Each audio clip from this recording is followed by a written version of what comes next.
नमस्कार। संतोष की रिपोर्ट में आप सबों का स्वागत है। और आज हम संतोष की रिपोर्ट में बात आरजेडी के उस राष्ट्रीय कार्यकारिणी की बैठक की कर रहे हैं जो इसी माह 18 जनवरी को होटल मोरिया में आयोजित होने वाली है। भोला यादव द्वारा किए गए इस घोषणा के बाद ही बिहार की राजनीतिक तापक्रम अचानक बढ़ गया है और कई तरह के कयास लगाए जाने लगे हैं कि अभी राष्ट्रीय कार्यकारिणी की बैठक का मतलब क्या है। वैसे चुनाव से पहले इस तरीके की कार्यकारिणी की बैठक के सहारे चुनाव में किस तरीके से लोग मैदान में जाएंगे, संस्थागत तरीके से क्या क्या हो सकता है, तमाम मुद्दों पर चर्चा होती है। इसलिए अगर सामान्य तौर पर देखें तो ये सामान्य बैठक है, लेकिन प्रदेश अध्यक्ष को लेकर जो खींचतान चल रहा है और जगदानंद सिंह ने जिस तरीके से न आने की कसम खा ली है, ऐसे में एक चुनौती ये भी है कि प्रदेश अध्यक्ष किसे बनाया जाए।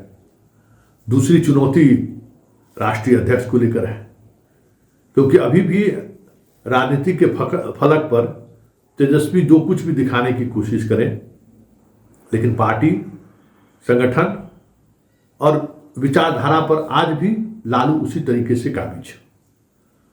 और हो भी क्यों नहीं कि जो राजनीतिक समझदारी उनकी है, उस समझदारी के आसपास आज भी तेजस्वी नहीं दिख रहे हैं।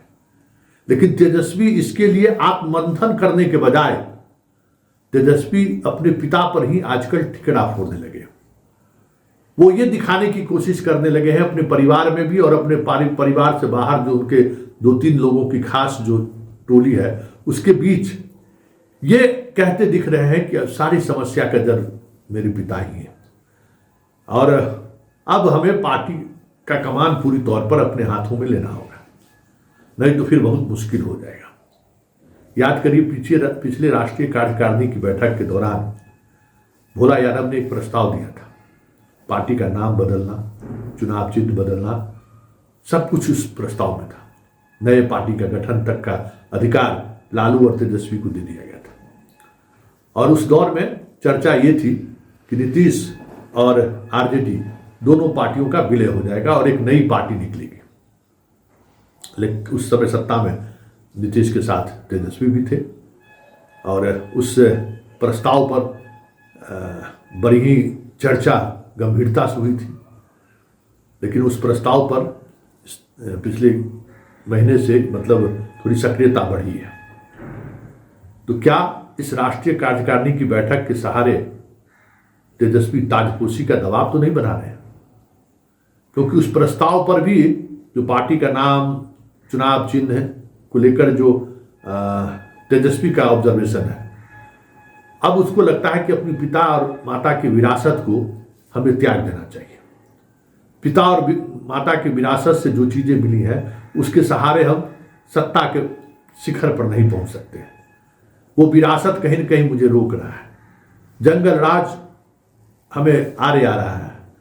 माँ पिता के उस भ्रष्टाचार का ठिकरा मेरे सर भी फोड़ा जा रहा है, जिसके लिए मैं कहीं दूर दूर तक जिम्मेवार नहीं हूँ। ये चर्चा अब वो परिवार के अंतःपुर में भी होनी शुरू हो गई है और इसलिए तेजस्वी ये दबाव बनाना तेज कर दिए हैं, दबाव लगातार बढ़ा रहे हैं कि आप राष्ट्रीय अध्यक्ष का पद छोड़ दीजिए।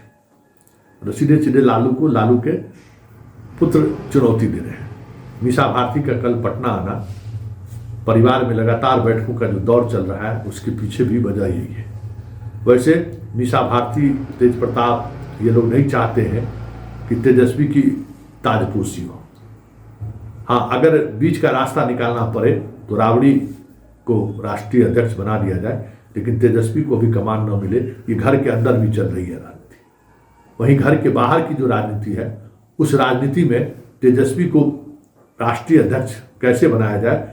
जो उनके मनोज झा, संजय झा, ये लोग जो मनोज झा, संजय यादव, ये लोग जो हैं उनके टीम में, वो लोग चाह रहे हैं कि पूरी जिम्मेवारी पार्टी को मिले और फिर जो पिछले राष्ट्रीय कार्यकारिणी में जो प्रस्ताव लिया गया था कि पार्टी का स्वरूप बदल देना है, उस पर काम करना शुरू कर दिया जाए ताकि हम एक नए रूप में जनता के बीच जाए। अब बहुत हो गया, लालटेन बहुत हो गया, आरजेडी बहुत हो गया, लालू, अब इस पर विराम लगाने का वक्त आ गया। लेकिन बड़ी बात यह है, क्या तेजस्वी ये कर पाएंगे? क्या तेजस्वी जो सोच रहे हैं, क्या पार्टी और संगठन इसके लिए तैयार है क्या? क्योंकि आज भी हमें लगता है कि तेजस्वी पॉलिटिक्स में भी उतने ही नॉन सीरियस है जितने नॉन सीरियस किसी दौर में राहुल गांधी हुआ करते थे। मतलब पार्टी से कोई कंसर्न नहीं है, न कार्यकर्ताओं से मिलना, न पार्टी के नेताओं से बैठकर बात करना, न विधायकों की राय लेना। बस 3-4 लोगों की वो एक पोटली है, उस पोटली में कैद रहना है और उसी के सहारे सियासत को साधते रहना है। और इसका असर पार्टी पर दिख रहा है। आज भले वो निकले हैं कार्यकर्ताओं से मिलने के लिए, लेकिन कार्यकर्ताओं से मिलने का जो तरीका है, जो संवाद है, उस संवाद और तरीके के सहारे पार्टी को आप पुनर्जीवित नहीं कर सकते हैं। A to Z की बात आप जरूर करते हैं, लेकिन वो दिखता कहीं नहीं है और उसका असर आपके जनाधार में लगातार हो रही कमी को महसूस भी हो रहा है। आपको देख ही रहे किस तरीके से जनाधार आपका लगातार कमता रहा है। और वो डर इन 4 विधानसभा के उपचुनाव में जो बातें सामने आई है, उस पर स्पष्टता के साथ आपके चेहरे पर उस बैठक में देखने को भी मिल गया कि कैसे 75-80 लोग जीत कर आइएगा। तो ये भी है, लेकिन इनके पास कोई दूसरा विकल्प नहीं है।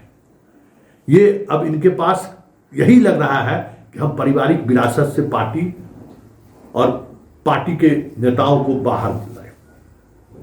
पिताजी के जमाने के जितने लोग हैं अब उनको बाय बाय टाटा कर दिया जाए।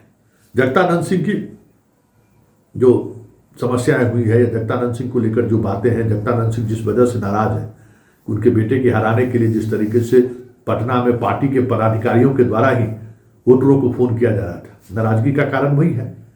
और बातचीत के बावजूद भी लालू वो आश्वासन देने का आज स्थिति में नहीं है कि हमारे ही घर से फोन जा रहा था कि इनके बेटे को चुनाव हराना है, वो रोक भी नहीं पाए थे। तो ये चीजें सामने आ रही हैं। पूरा कॉन्फ्लिक्ट आप कह सकते हैं कि परिवार और पार्टी के अंदर चल रहा है इस चुनावी वर्ष में। इसलिए तेजस्वी के सामने जबरदस्त चुनौती है और उस चुनौती को अखिलेश यादव की तरह स्वीकार करके मैदान में उतरते हैं या फिर पिता के साये में ही राजनीति को बनाए रखने की का जो सामान्य एक तरीका है उसको स्वीकार करते हैं। क्योंकि अखिलेश ने अपनी ताकत दिखाई, अखिलेश जनता के बीच गए, अखिलेश कार्यकर्ताओं के बीच गए, अखिलेश सड़क पर उतर कर फाइट किए।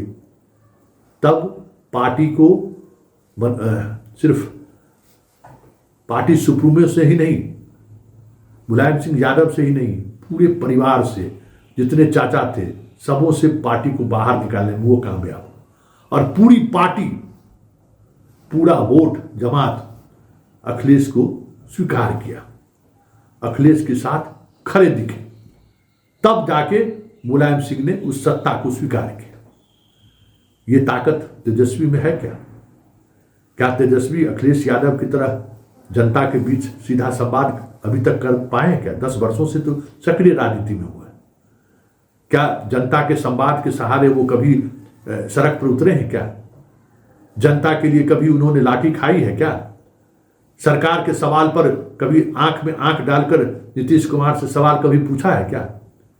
कई ऐसी चीजें हैं जिनसे ये साफ दिखता है कि तेजस्वी भले ही राष्ट्रीय अध्यक्ष बनने की लालसा पाल रखे हो, लेकिन राष्ट्रीय अध्यक्ष बनने के लिए जो एक ताकत होनी चाहिए, एक जो जिम्मेवारी होनी चाहिए, पार्टी के नेताओं का जो भरोसा होना चाहिए, वो भरोसा आज भी तेजस्वी के साथ नहीं है।